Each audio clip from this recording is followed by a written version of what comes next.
Hi sir, నమస్తే అండి. నమస్కారం అండి. సార్ చాలామంది కూడా పీఆర్పీ వైపు వెళ్ళాలి అని చెప్పేసి ఒక మైండ్‌లోకి ఒక ఆలోచన అయితే వచ్చింది. సో, దానికంటే ముందుగా అసలు మోకాళ్ళలో గుజ్జు ఎందుకు అరుగుతా ఉంది? మేము చాలా హెల్తీ డైట్ తీసుకుంటా ఉన్నాము. చాలా ఆరోగ్యంగా ఉన్నాము. సో, డాక్టర్లు చెప్పారని వాకింగ్ చేస్తా ఉన్నాము, జాగింగ్ చేస్తా ఉన్నాం అంటున్నారు. కానీ ఎందుకు ఈ మోకాళ్ళలో గుజ్జు అరుగుతా ఉంది? ఈ క్వశ్చన్ చాలా మంది పేషెంట్స్ అడుగుతూ ఉంటారు నన్ను. 35, 40 ఏళ్లకి ఇప్పుడు నేను రోజుకు 10 మందిని నా పేషెంట్ చూస్తుంటాను. 35, 40లోనే వాళ్ళ బాధ అంతా ఏంటంటే, సార్ ఏం సార్ ఇది, నాకేమో చిన్న చిన్న పిల్లలు ఉన్నారు, వాళ్ళ చదువులు అవ్వాలి, పెళ్ళిళ్ళు అవ్వాలి, నాకేమో మోకాలు మొత్తం నొప్పి, కూర్చుంటే లేలేను, లేస్తే కూర్చోలేను, 4 అడుగులు వేస్తే నొప్పి, నిలబడితే నొప్పి అని. సో సైకలాజికల్గా చాలా దెబ్బతిని అడుగుతారు నన్ను క్వశ్చన్, ఎందుకు వచ్చింది సార్ నాకని. ట్రీట్మెంట్ సంగతి పక్కన పెట్టండి సార్, ఫస్ట్ అసలు ఎందుకు వచ్చింది చెప్పండి అంటే. వానికి అర్థం కాని విషయం ఏంటంటే, ఎక్స్రే తీసుకుంటాడు, ఏదో డాక్టర్ దగ్గరికి పోతే అమ్మ మోకాలు మొత్తం అరిగిపోయింది నీకు ఆపరేషన్ అంటాడు. ఇంకా భయం వచ్చేసేసి అరే ఏదో డాక్టర్ సుధీర్ దగ్గరికి వెళ్తే ఇంజక్షన్తో అవుతుందని నమ్మకంతో వస్తారు. కానీ అడిగేది ఇదే క్వశ్చన్, ఎందుకు అరుగుతుంది అంటే కరెక్ట్ కారణం ఎవరికి తెలియదు. కానీ ఇప్పటి వరకు నాకున్న ఎక్స్పీరియన్స్లో నేను చూసిన అంటే చిన్న వయసులో మోకాళ్ళు అరిగిపోవడము, అదే పెద్ద వయసులో వాళ్ళకి కూడా ఏంటి అంటే, మోకాలులో గుజ్జు అరగడానికి ముఖ్యమైన కారణం మోకాలు మీద ప్రెషర్ పడడం. ప్రెషర్ ఎప్పుడు పడుతుంది? ఎక్కువ నిలబడినా, నడిచినా, పరిగెత్తినా, అనవసరంగా నిలబడి పనులు చేస్తున్నా. కొంతమందికి తప్పదు. ఇప్పుడు టీచర్ ఉన్నాడు, 8 గంటలు నిలబడాలి. మన గవర్నమెంట్ వాళ్ళు ఏం చేస్తున్నారు, కుర్చీ కూడా పెట్టట్లేదు వాళ్ళకి.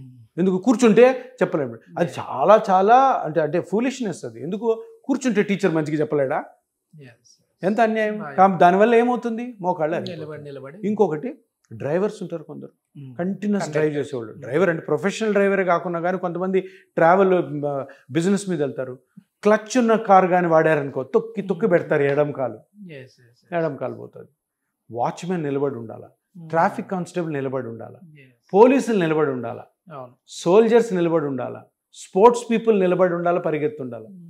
ఇంకొకటి ఇప్పుడు అసలైన కారణం చెప్తాను, మన ఆడవాళ్ళు ఇంట్లో పని ఎంతసేపు చేస్తారండి?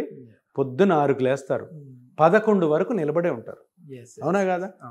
యాక్చువల్గా మీ ఒక 2 బెడ్రూమ్ ఇంట్లో మొత్తం పని లేడీస్, ఒక లేడీ చేయాలంటే 2 గంటలు చాలు. కానీ వీళ్ళు ఎంతసేపు నిలబడి ఉంటారు? 10 గంటలు నిలబడి ఉంటారు. మరి అది ప్రెషర్ కదా.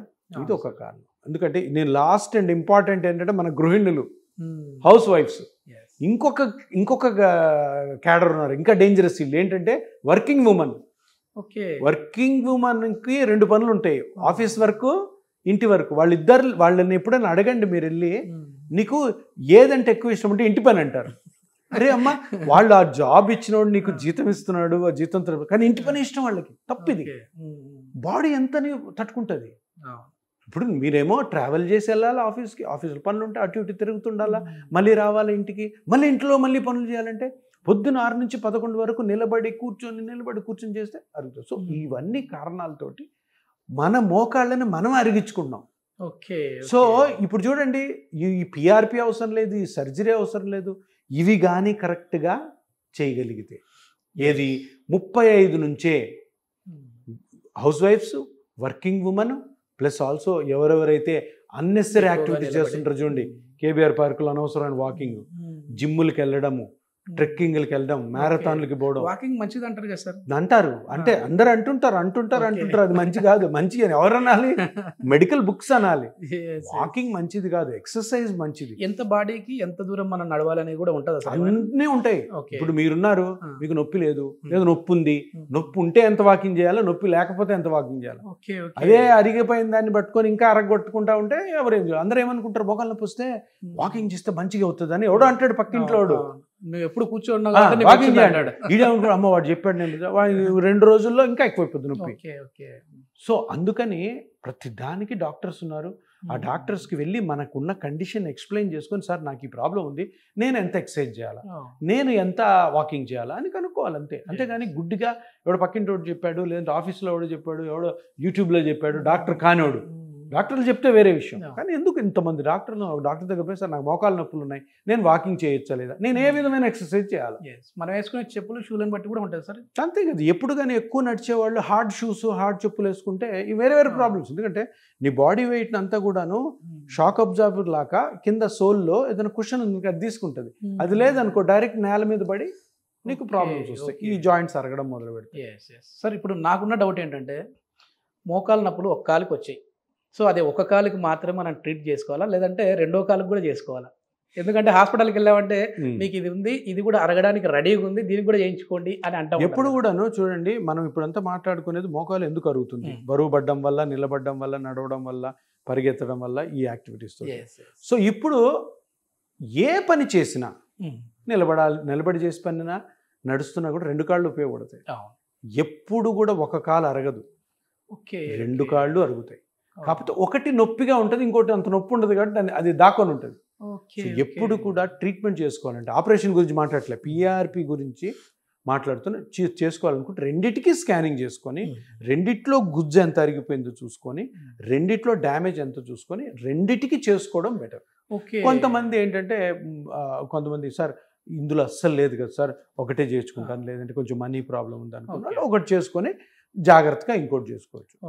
కానీ బరువు దాని మీద కూడా పడుతుంది కాబట్టి ఇప్పుడు ఈ రెండిట్లో దీనిలో నొప్పి ఎక్కువ ఉంది, దీన్ని చేసాము, ఇందులో నొప్పి ఉంది, నడక ఇట్లా వద్దు నీకు మళ్ళీ.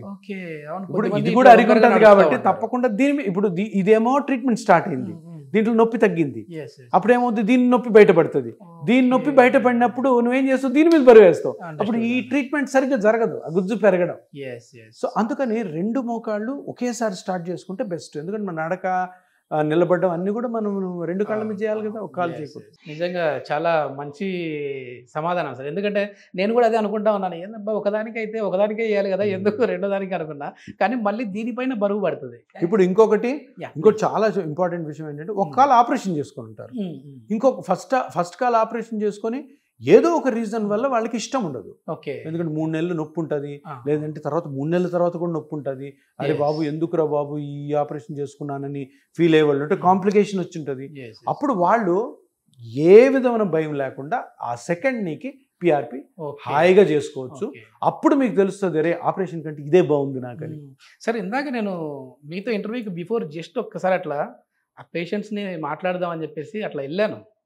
సార్ మమ్మల్ని పేషెంట్లు అనకండి సార్, ఒకప్పుడు మేము పేషెంట్లు, ఇప్పుడు క్లయింట్స్ అని సార్ మేము అంటూ ఉన్నారు. ఒక అతనికి ఒక కాలుకు ఆపరేషన్ అయిపోయింది, ఇంకొక కాలు పెయిన్ వస్తూ ఉంటే ఆపరేషన్కి భయపడి అప్పుడు నేను నరకం అనుభవించాను సార్.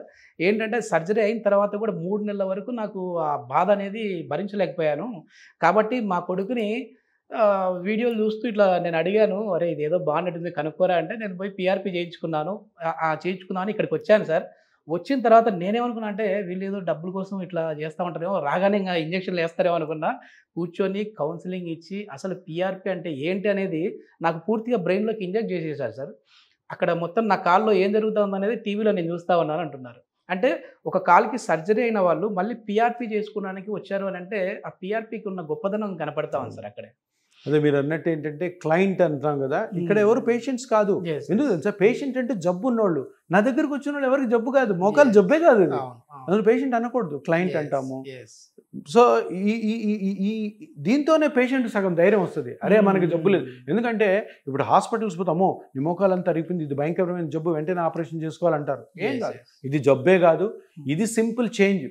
నా జుట్టు ఊడిపోయినట్టు, జుట్టు తెల్లగా అయినట్టు, ఇవన్నీ వయసు రీత్యా వచ్చేవి అటువంటి. కాకపోతే నా జుట్టు ఊడిపోయిందని నాకు బాధ ఎప్పుడు ఉంటుంది, ఎప్పుడైనా అద్దంలో చూసుకుంటుంటుంది, రోజు నొప్పి అయితే పుట్టదు కదా. ఇదైతే రోజు అడుగు తీసి అడుగేస్తే నొప్పి వస్తుంది. సో క్లయింట్ ఈజ్ క్లయింట్, ఆయన అవసరంతో మనకు వచ్చాడు, అవసరాన్ని మనం తీరుస్తాం. ఇంకోటి మీరు ఇంతకుముందు అన్నట్టు ఆపరేషన్ జరిగిన తర్వాత ఆపరేషన్లో చెడు జరిగినా, ఆపరేషన్ టైంలో నొప్పి ఎక్కువ ఉన్నా, ఆపరేషన్ మీద భయం ఉన్నా, ఆపరేషన్ తర్వాత చెడు ఏమన్నా జరిగినా కూడా అందరూ కూడా పిఆర్పి కేసెస్ చూస్తున్నారు. ఆ ఒకటి చేసుకుని సెకండ్ లెగ్కి మా దగ్గరికి వస్తున్నారు. కాకపోతే ప్రతి ట్రీట్మెంట్లో కూడాను ఒక ట్రాన్స్పరెన్సీ అంటే నిజాయితీ ఉండాలి. నిజాయితీ ఏంటి, వచ్చిన వాళ్ళందరికీ చేయకూడదు, చెప్పాలి, ఎక్స్ప్లెయిన్ చేయాలి. ఆలోచించుకోండి అమ్మా, నేను ట్రీట్మెంట్ చేశానంటే నేను చాలా కండిషన్స్ పెడతాను, అవన్నీ మీరు ఒప్పుకుంటేనే నేను చేస్తాను. ఎందుకంటే రాగానే చేసేయడం అట్లా ఉండదు. తప్పకుండా వాళ్ళ కండిషన్ వాళ్ళకి ఎక్స్ప్లెయిన్ చేసి, చూడండి ఈ వయసుతో పాటు మీరు ఈ విధంగా చేంజ్ అవ్వలేదనుకో, మోకాలు నేను సెట్ చేస్తా, దాని తర్వాత నడుము పోతుంది, తర్వాత హిప్ జాయింట్ పోవచ్చు, షోల్డర్ పోవచ్చు. సో ఇట్లాగే ఎప్పుడైతే పిఆర్పి మోకాలు చేస్తామో ఇక్కడ యాడెడ్ అడ్వాంటేజ్ ఏంటంటే బాడీలో మిగతా చోట కూడా ఏ నొప్పి రాకుండా మనం కాపాడచ్చు. అంత మంచి కౌన్సిలింగ్, అంత మంచి ఫాలోఅప్ మేము చేస్తాం ఇపియాన్లో. అందుకని నేను ఇపియాన్కే రమ్మని చెప్తాను, నా దగ్గర ట్రీట్మెంట్ తీసుకున్నాను. ఇందులో నా స్వార్థం కూడా ఉంది.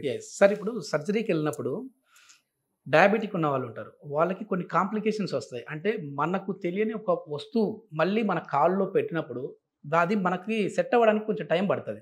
ఒక్కోసారి ఆ పార్ట్లో ఇన్ఫెక్షన్ కూడా వస్తుంది అని చెప్పి డాక్టర్లు చెప్తా ఉంటారు. ఇది మనం చెప్పలేము, ఈ మెటల్ లోపలికి వెళ్ళినప్పుడు ఇన్ఫెక్షన్ రావచ్చు అన్నట్లు కూడా.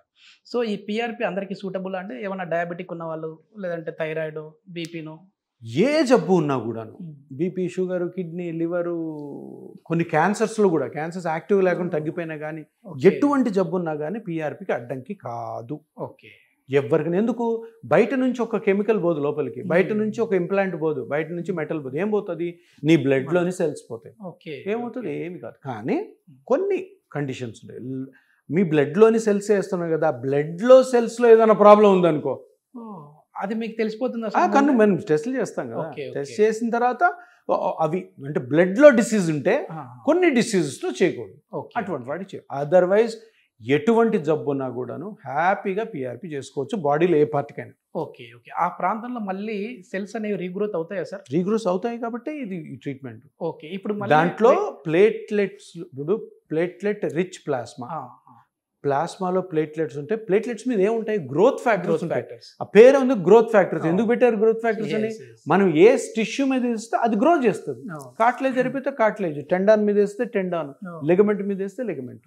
సరే, ఇందాక మీరు మాట్లాడుతూ ఒక మాట అన్నారు, సో మీ బ్లడ్ మీకే ఎక్కిస్తున్నాం అన్నారు. ఒకవేళ ఏదైనా వాళ్ళ బ్లడ్లో ఫాల్ట్ ఉంటే ఏమైనా వేరే వాళ్ళ ప్లాస్మా వీళ్ళకి తీసుకోవచ్చా అండి? ప్లేట్లెట్ రిచ్ ప్లాస్మాని ఇప్పటి వరకు ఆ టెక్నాలజీ రాలేదు. ఓకే. ఆటోలాగస్ వచ్చింది. ఆటోలాగస్ అంటే ఏంటంటే ఏ పేషెంట్ ఏ క్లయింట్లో బ్లడ్ ఆ క్లయింట్కి అంటే ఇప్పుడు లేవు అంటే మీరు అన్నట్టు అర్థం. కానీ పాయింట్ ఏంటంటే మనం తీసుకునేది 20 ml బ్లడ్, చాలా తక్కువ బ్లడ్. అలా అని చెప్పేసి మనకు బ్లడ్లో ఏదో డిసీజెస్ ఉన్నప్పుడు వేరే వాళ్ళ బ్లడ్ని అటచ్ లేదు, ఆ సైన్స్ రాలేదు ఇంకా. సో ఇదేం పెద్ద ప్రాబ్లం లేదు. మనం పేషెంట్లో 20 ml బ్లడ్ అనేది పెద్ద ఇష్యూ కాదు. చిన్న బ్లడ్ ఆ ప్రాసెస్ చేసి సెల్స్ వేయడం. థ్యాంక్ యూ సార్, చాలా మంచి. నమస్కారం.